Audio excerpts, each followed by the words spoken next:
Olá pessoal, aqui quem fala com vocês é o Lucas Marques, vindo aqui nesse vídeo te ensinar como que você pode fazer para aprender mais rápido, mesmo sem estudar mais tempo. Às vezes estudando menos tempo e aprendendo até mais. Então se você está interessado nesse assunto, se você quer saber disso, fica ligado porque esse é um problema que eu garanto para vocês que eu sei resolver.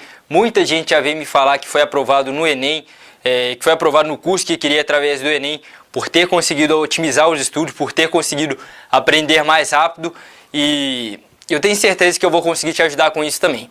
Então, antes de tudo, se você está interessado nesse assunto, já deixa aí o seu curtir, depois se inscreve no canal, deixa depois do vídeo aí o seu comentário, o que você achou, e vamos lá para o assunto. A primeira coisa que eu gostaria que você tenha em mente é que dependendo da forma que você estuda, essa foi uma dúvida que eu tive por um bom tempo.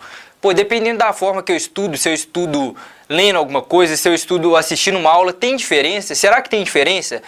E eu vim aqui falar para vocês nesse vídeo que tem diferença, e eu vou explicar uma pesquisa que foi feita que mostra o tanto de diferença que tem. E essa pesquisa mostrou que quando você lê alguma coisa, então vamos supor que você pega um livro ali e dá uma lida nesse livro.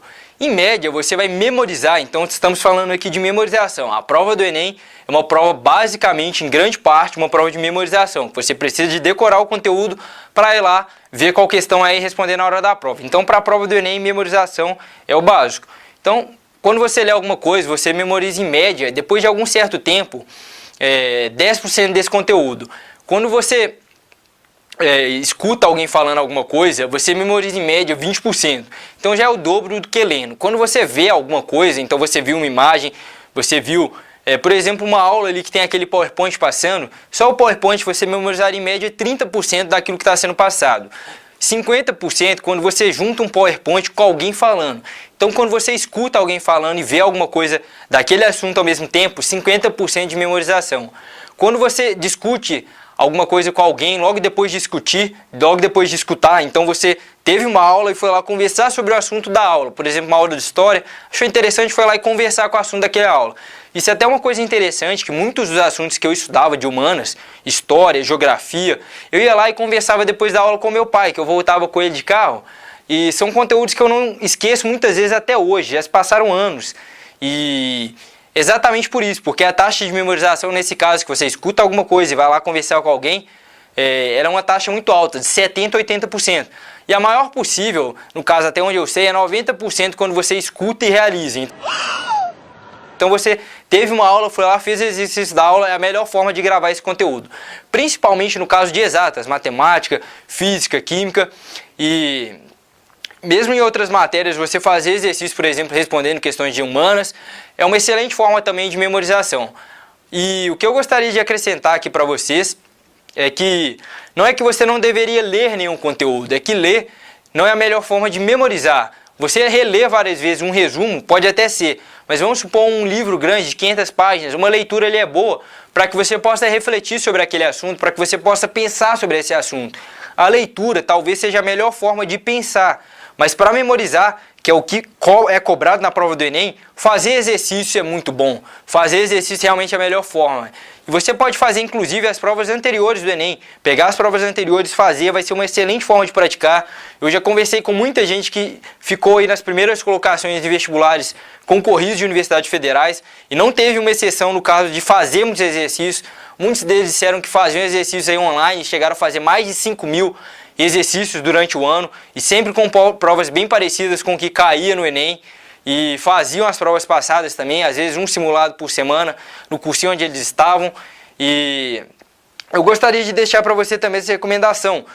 E além disso, quando você treina através de simulado de provas passadas, você treina com conteúdo que realmente cai no Enem. E não pegando aquela apostila de 500 páginas e lendo todo tipo de coisa. Às vezes um conteúdo que poderia cair, mas quase nunca cai. Além disso, tem essa outra vantagem, essa outra grande vantagem. E além disso, sempre buscar prestar atenção, gente. Isso daí é uma coisa que você mesmo pode fazer, da forma que você está estudando, o quanto que eu estou aprendendo, sempre se perguntando no final do dia, hoje foi um bom dia de estudo? Por que hoje foi um bom dia de estudo? Quais foram os meus melhores dias de estudos? Quais foram os meus piores dias de estudos? Por quê? Quando você vai te perguntando esse tipo de coisa, você mesmo pode fazer esse processo de descoberta, e às vezes algumas coisas são individuais, que você mesmo vai gostar mais de fazer ou não fazer.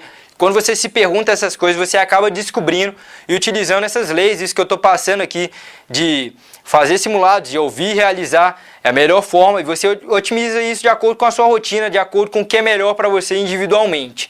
Então é basicamente isso, é um processo simples, é simplesmente agora você vai estudar mais através de simulados, mais através de provas passadas, do que através de ficar lendo material e achando que está aprendendo, porque provavelmente vai gravar muito pouco, vai memorizar muito pouco, por mais que você faça leitura dinâmica, por mais que leia muitas vezes, inclusive leitura dinâmica vai até dificultar um pouco o seu processo de entendimento, porque você se força a ler mais rápido, e se é um conteúdo que você ainda não sabe, provavelmente você não vai entender ele fazendo leitura dinâmica. Se é um conteúdo que você já sabe, já tem bem memorizado, pode ser sim uma boa para você realmente reter esse conteúdo. Então eu gostaria de deixar essa mensagem. Se você gostou do vídeo, deixa aí um like, deixa aí um curtir, se inscreve no canal, deixa aí seu comentário, e excelente estudo para você e até o próximo vídeo.